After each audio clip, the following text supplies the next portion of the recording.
Previously, on Microsoft Windows Retrospective, we talked about the formation of Microsoft, how they became popular with MS-DOS, but also we talk about the oldest version of Windows, Windows 1.0. Windows 1.0 still didn't have full multitasking and it was received poor. But as you can probably tell, Microsoft didn't axe the project, because we still have Windows today. We are watching Gentech. In this episode, we will talk about the next two iterations of Windows, Windows 2 and Windows 3.0.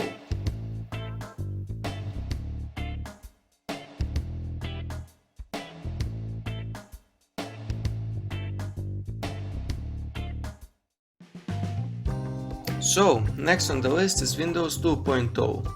And just like Windows 1.0, it ran on top of DOS. You again needed some version of DOS in order to install it. The process of starting the installation process was same. You need to go to the A directory, type setup, press enter. And the setup is also not really that much different from the setup in Windows 1.0. The added thing is like now I can review if I chose all settings correct. Then we put the other floppy disks. That's it, we're done. Just like on Windows 1.0, we type pin and we press enter. And there we go. At first glance you can see the main window doesn't take the full part of the screen anymore. We have finally gotten true multitasking. As you can see, when I open some programs, for example calculator, both programs won't take every part of the screen like in Windows 1.0. And I can even resize most of the programs. I can resize calculator, for example. Now we have like these two arrows. One pointing downwards is to minimize or to make program into an icon. The other one that is pointing upwards is to maximize. And if we click once on the icon, it shows us the name of the program and also some commands that we can do, like open it, maximize it, or close it, for example. And when I maximize, so it takes full screen, then I get these two arrows and they resize the program to its normal size. Most of the programs are same. For example, I can enter paint, I can type cool.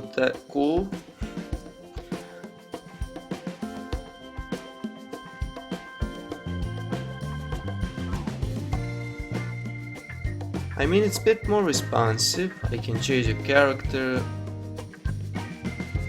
and I can even change the patterns. Okay, that looks horrible. Can I undo it?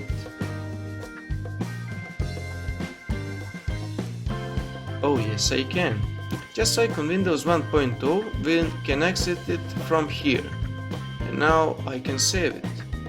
Cool. Like Windows 1.0, we can change directories and go to the directories the same way. So it's still a bit complicated. But I never went to the C directory, so let's try that.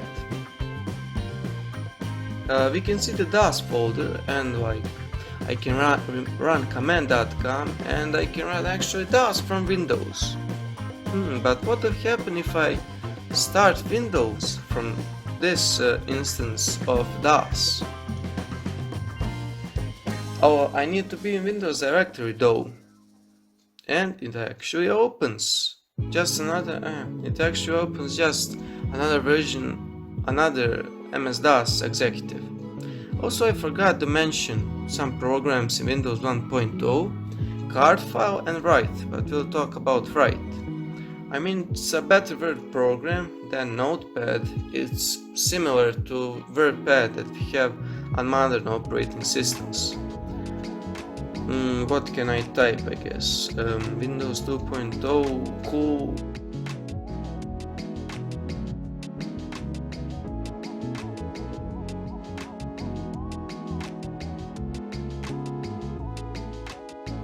subscribe. Please subscribe. I can change the text. I can change its place, I can make it centered, I can enlarge the font, I can shrink it also, I can make text bold, underlined and italic. What's new here that we have now shortcuts, like we type some key, key combinations or just any key and it will do the thing that it should do. Let's try saving it in a folder TIG.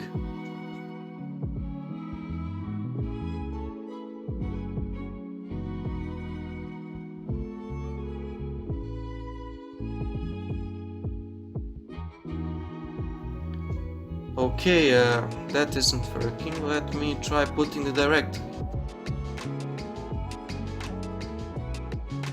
Okay, that works.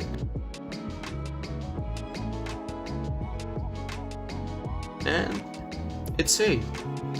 I mean, program-wise, Windows 2.0 didn't have a lot of new programs, but I mean, it was a moderate success because it was less buggier, more optimized, and it had true multitasking.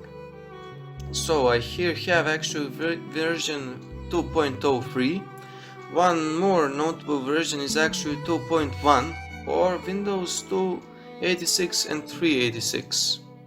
They were made for the Intel 8286 and 8386 processors respectively.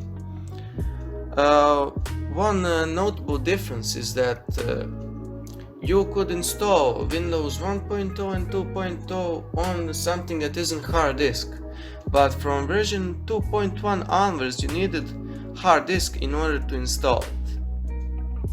Apple actually sued Microsoft and Hewlett-Packard because they thought this version of Windows was a bit similar to the macOS systems because they had the same icons, but at the end the court ruled on the Microsoft and Hewlett-Packard side.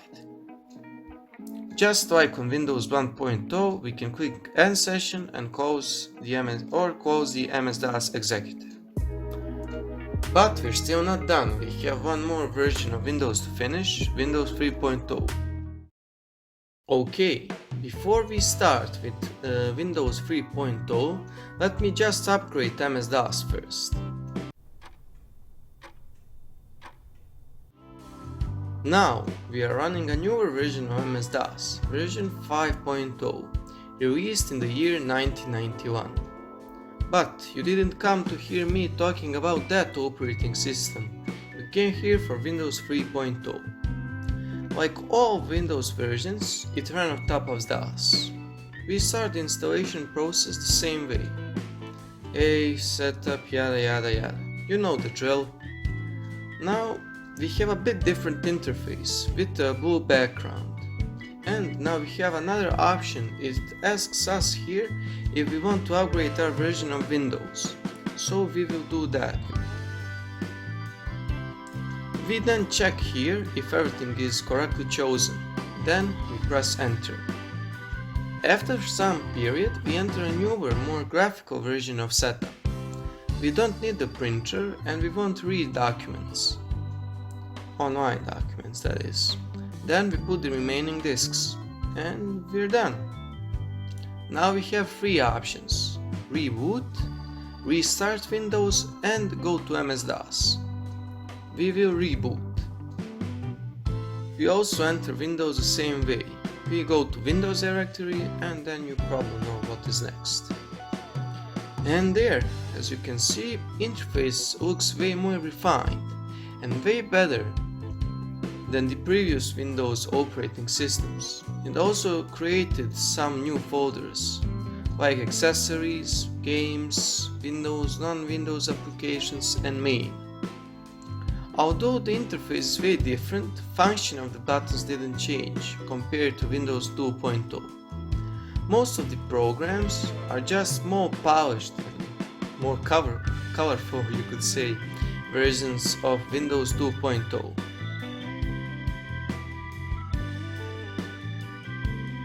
Except the paintbrush or paint, which got a big redesign and now we actually have colors. I can write Windows 3.0. Okay, that is horrible. Now when I save, I can change the file name extension and more easily select the location of the file.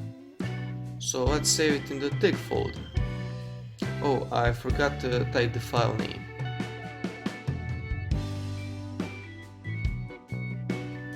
I forgot the limitation again.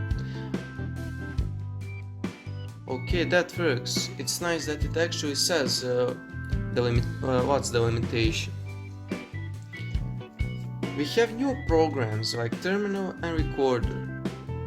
A new thing that was added is switch to command, and with that we can easily switch to the open program. For example, I had clock opened, so when I choose clock it goes to clock. One more game was added, Solitaire, and I don't know how to play this game, but I mean it's a really iconic game for Windows. In Windows and non-Windows applications we have programs from all older versions of Windows and MS-DOS. For example, we here have an older version of Paint.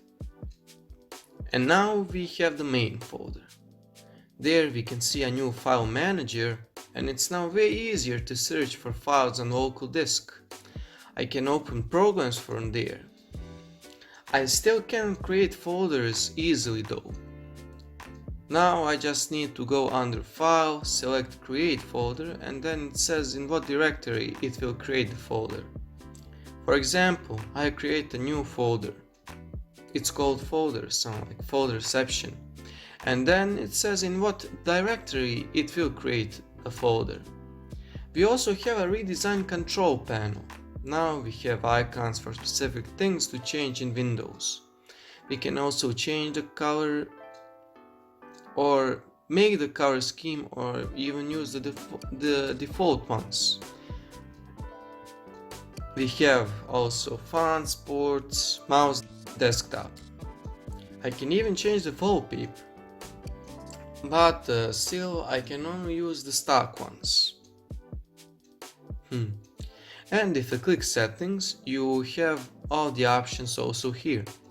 We also have Windows setup. It shows some specifications of this installation. And if we click About Program Manager, we can see what version of Windows is installed. Microsoft released two more versions of 3.0, 3.0a and 3.0 with multimedia extensions. It introduced media player and alarm clock. You could also run video and audio. It also had a startup sound, so let's hear it. Windows 3.0 was the first version of Windows that was critically acclaimed. Its interface was praised, and because of its memory management, it was really good. We can click here to exit Windows, and now we can choose if we want to save all changes. Then guess what happens. And that's it for this video. Thank you guys for watching, and I'll see you in the next episode. Bye!